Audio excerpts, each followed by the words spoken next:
Snuggle Up Storytime. Hello everyone, this is Snuggle Up Storytime. Today we're going to be reading Little Red Riding Hood, illustrated by Mike Gordon. I've got my teddy, hopefully you've got yours. Little Red Riding Hood, retold by Susanna Davison, based on a story by the Brothers Grimm.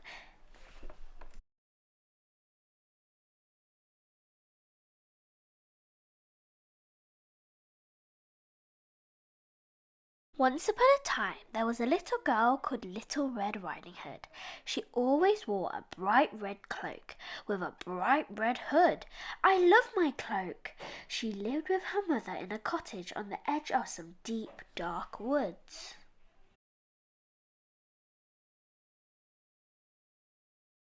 One day, Little Red Riding Hood's mother gave her a pot of Brussels sprout soup. "Take this to your grandmother on the other side of the wood," she said. "But remember the rules of the woods. Rules of the woods. Keep to the path. Don't talk to wolves." "I promise," said Little Red Riding Hood, and off she went. Skippity, skippity, skip. Skippity, skippity, skip. "Oh, what a lovely day," said Little Red Riding Hood.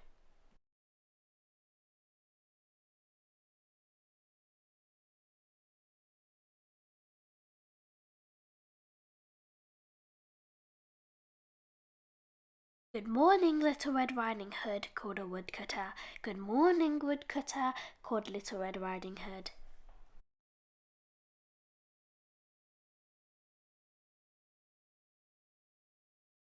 Little Red Riding Hood walked deeper and deeper into the deep, dark woods. It grew darker and darker, so Little Red Riding Hood didn't see the wolf waiting for her on the path, and the wolf didn't see Little Red Riding Hood either.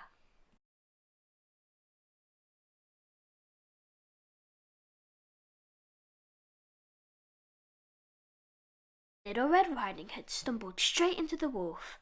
"Ow! Arr! Oof! What are you doing in the middle of the path?" asked Little Red Riding Hood. "I nearly spilt my grandmother's Brussels sprout soup." "Sprout? Yuck! Wolves only eat juicy red meat." Little Red Riding Hood had forgotten the rule: don't talk to wolves.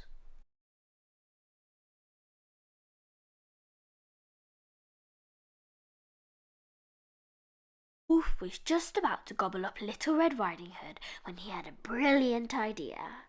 "I'll eat Little Red Riding Hood and her grandmother." "And where does this dear little granny live?" asked the wolf. "In the cottage on the other side of the woods," said Little Red Riding Hood.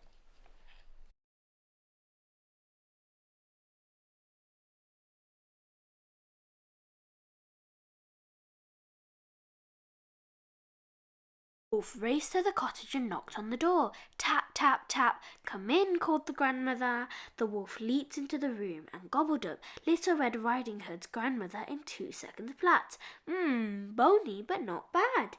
Then he pulled on her cap, jumped into bed, and waited for Little Red Riding Hood.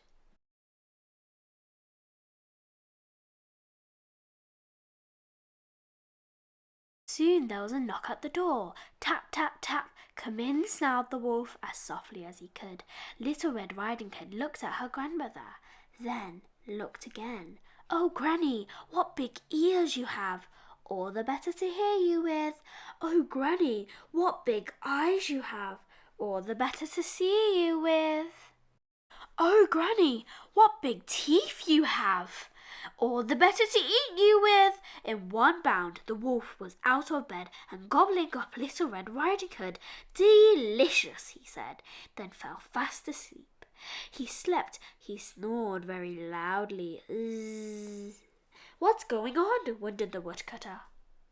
"He's eaten that poor old woman," realized the woodcutter. He picked up some scissors. He snipped open the wolf's tummy. Snippity snip snip.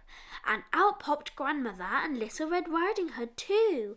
Quick as a flash, Little Red Riding Hood picked up some stones and piled them into the wolf's tummy. When he woke up, he tried to sneak out the door. Rattle, rattle, rattle. But the stones rattled and rattled and rattled inside him.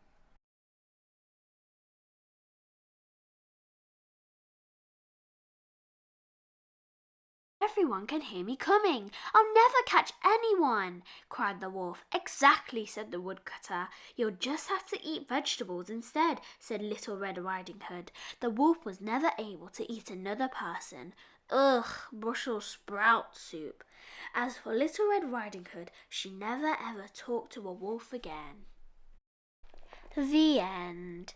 Hopefully you and your teddy loved that story. I surely did. It was an amazing original.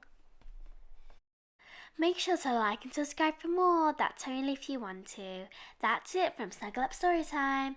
Bye!